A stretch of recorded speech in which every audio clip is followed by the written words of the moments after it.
결론, 108K 조금 아래 또는 조금 위에서 분할 익절을 시작할 것이고 얼마나 익절할지는 제가 보는 매도 신호들이 뜨는 것을 보면서 결정하겠습니다. 오늘은 아주 중요한 부분부터 먼저 말씀드리고 넘어가겠습니다. 바로 차트입니다. 제 영상을 오래 봐오신 분들은 아시겠지만 지난 몇 년간 저는 이 평행 채널을 제 장기 관점의 기본 뼈대로 삼아왔고 잘 맞아왔습니다. 본래의 평행 채널이 하방으로 뚫리면 그 저점은 확장 채널의 하단에서 형성되는 경우가 많았고 실제로 그렇게 되었습니다. 그리고 이것이 다시 원 채널 안으로 들어오게 되면 원 채널의 상단까지 가는 경우가 많았고 그래서 이번 상승장의 최소 타겟을 90K로 설정했으며 실제로 갔었죠. 그 다음은 원 채널의 상단까지 마저 뚫으면 과거에는 거의 100%에 가까운 확률로 확장 채널의 중단까지는 올랐었고 그래서 저도 상단을 막 뚫었을 때 140K 부근을 이번 상승장의 두 번째 타겟으로 잡고 거기서 분할 매도를 시작하겠다라고 말씀드렸습니다. 그런데 최근 몇 달간 조금 찝찝한 부분이 있었습니다. 과거에는 잘 맞아왔던 이 평행 채널이 어느 순간부터 과거와 다르게 이러한 변곡점들이 기존의 평행 채널의 추세선들과 딱딱 맞지 않았던 겁니다. 과거에는 잘 맞았었거든요. 그리고 마침내 원 채널의 상단을 뚫으면서 이제는 정말 140K 가겠다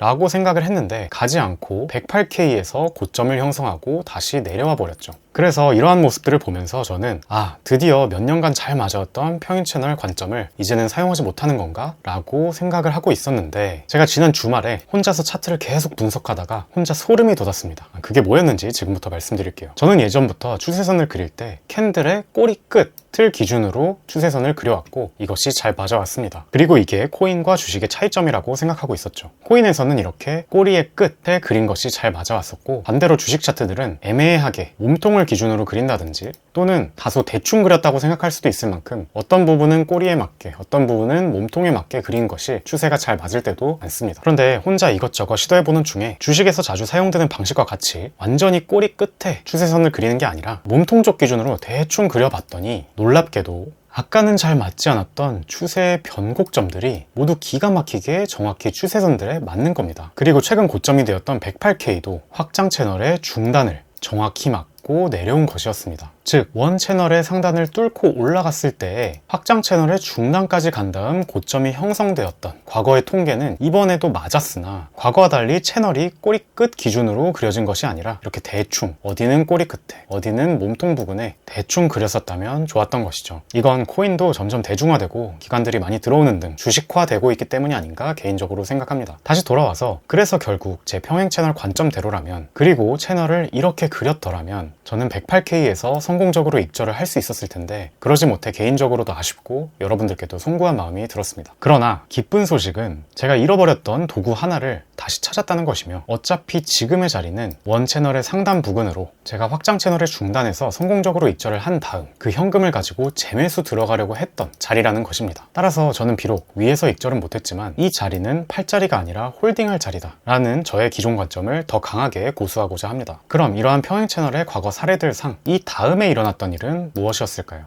여기에는 두 가지 경로가 있었습니다. 첫 번째는 삼각수렴입니다. 과거에는 이 자리에서 108K 고점보다 살짝 아래까지만 올라왔다가 다시 내려오고 그러면서 종국에는 삼각수렴을 그렸고 그 뒤에는 엄청나게 큰 랠리를 이어갔습니다. 그리고 그 랠리는 확장 채널을 위에 하나 더 그렸을 때 상단만큼 올라갔습니다. 두 번째는 108K 고점을 살짝 깨고 올라갔다가 다시 저점도 살짝 깨러 내려가는 움직임이었습니다. 그러나 그 뒤에는 다시 상승 랠리를 시작했죠.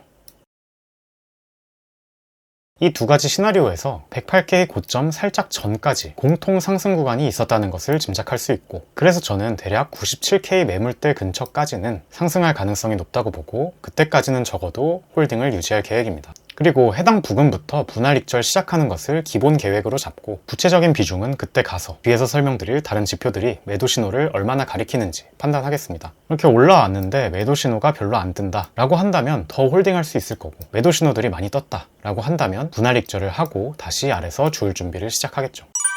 이번 조정장 내내 제가 공유드렸던 주요 지표들은 아직도 여전히 매도 신호를 보이지 않고 있습니다. 빅피넥스 거래소의 고래들 지표 또한 아직 내려오지 않고 있고요. 장기 보유자들의 보유 비율도 과거 상승장 고점들에서 보였던 수준만큼 내려오지 않고 있습니다. 아직 진정한 고점이 아니라는 것을 시사하죠. 그리고 글로벌 유동성 지표 또한 전 고점을 뚫고 계속해서 올라가고 있으며 70일 선행시키면 4월 초부터 100일가량 선행시키면 5월 초부터 다시 상승장이 시작될 것을 암시합니다. 오늘은 여기에 대해 디테일을 조금 더 공유드리고자 합니다. 이 차트만 보면 노란 선으로 표시한 M2가 전 고점을 뚫는 시점이 대략 6월쯤 되니까 비트코인도 6월쯤 전 고점을 뚫고 올라가겠구나 라고 생각하실 수도 있을 겁니다. 그런데 과거의 사례들을 보니 비트가 결국 M2를 따라간 경우가 많았던 것은 맞지만 시차가 존재했습니다. M2가 전 고점을 뚫고 나서 그로부터 약 한 달에서 두 달의 시차를 두고 비트코인도 고점을 뚫었습니다. 즉 현재에 대입해보면 M2가 고점을 뚫는 시점이 약 6월쯤이라면 비트가 전고점을 뚫는 시점은 그보다 약간 더 뒤인 7에서 8월 정도가 될 수도 있겠구나 라고 추측할 수 있습니다. 물론 M2가 무적인 것은 아닙니다. 더 과거로 가보면 코로나 사태라든가